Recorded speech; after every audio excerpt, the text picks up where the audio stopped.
Hello guys, welcome back to my channel. In this video we are going to learn about composition of blood, blood plasma, red blood corpuscles and white blood corpuscles. So start करते हैं composition of blood से. So composition of blood का मतलब है कि हमारा blood कौन कौन से component से बना है, कौन कौन से पार्ट से बना है. ओके, सो मान लो कि हमने एक हाथ से खून निकाला जिसको हमने एक टेस्ट ट्यूब में डाल दिया.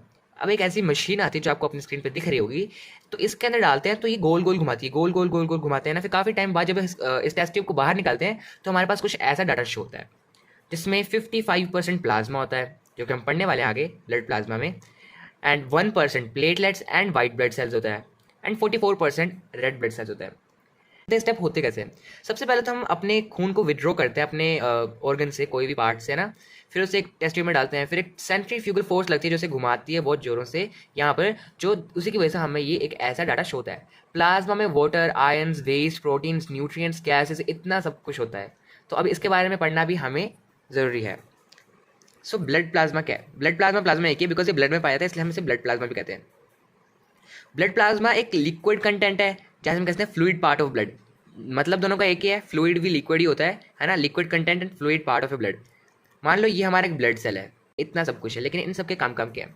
व्हाइट ब्लड सेल्स आपको पता है सोल्जर ऑफ द बॉडी, ये इन्फेक्शन डिजीज को मारते हैं. रेड ब्लड सेल्स जो हीमोग्लोबिन, जिसके अंदर हीमोग्लोबिन होता है एंड ऑक्सीजन को ट्रांसपोर्ट करता है. प्लेटलेट्स आपको पता है ब्लड क्लोटिंग में हेल्प करता है. अगर आपको नहीं पता तो आप मेरी वीडियो देख सकते हैं जो मैंने शॉर्ट्स बनाई है प्लेटलेट्स के ऊपर, ब्लड क्लोटिंग कैसे होती है, आप जाके देखिए. ओके, प्लाज्मा, ये जो सारा इतना येलो येलो कंटेंट दिख रहा है ना जो मैंने बनाया येलो कलर से, ये सारा प्लाज्मा है.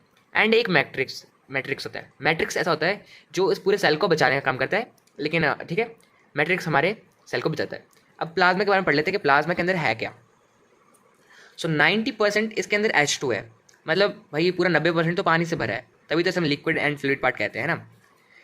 सोल्ट होता है, यूरिया होता है, शुगर होता है, प्रोटीन होता है, एक्सेट्रा एक्सेट्रा, आयंस होता है, न्यूट्रिएंट्स होती हैं, गैसेस होती है, बहुत कुछ होता है, लेकिन ज़्यादा अमाउंट में यही होते हैं. बट आपको ये अमाउंट याद करने की जरूरत नहीं है, बस आप 90% ये याद रख लो कि इसके अंदर 90% होती है H2. ओके, अब रेड ब्लड कॉर्पल्स पढ़ लेते हैं. आप बोलोगे यार रेड ब्लड कॉर्पल्स क्या होते हैं? हमने तो रेड ब्लड सेल्स पढ़ा है, RBC पढ़ा है, लेकिन ये रेड ब्लड कॉर्पल्स क्या होते हैं?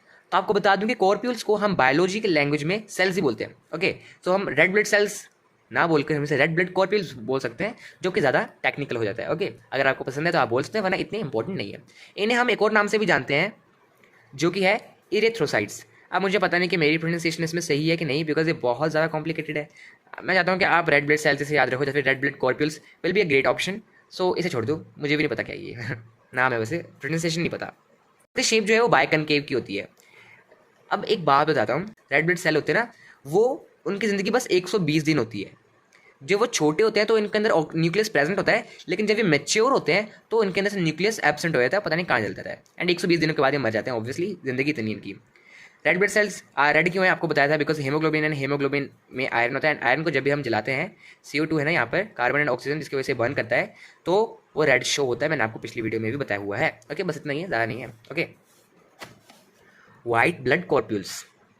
अब वाइट ब्लड कॉर्पल्स को भी हम एक नए नाम से जानते हैं, जो कि है ल्यूकोसाइट्स.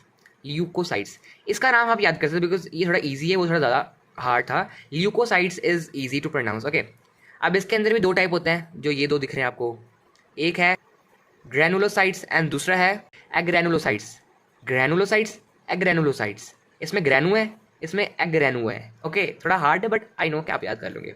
इन दोनों के अंदर ही न्यूक्लियस प्रेजेंट होता है एंड हमारे बॉडी को इम्यूनिटी प्रोवाइड करता है, जो आपको पता ही है. ओके, ये हमारे बॉडी में एंटीबॉडीज जनरेट करता है पैथोजिनस के अगेंस्ट. पैथोजिनस होते हैं disease like bacteria, virus, fungi etcetera. मान लो कि एक वाइट ब्लड सेल है ये, एंड यहाँ पर उसको पता लग गया कि बैक्टीरिया आ गया, तो एक ऐसा स्पेशल प्रोटीन छोड़ेगा जिसकी वजह से ये प्रोटीन मर जाएगा. ओके,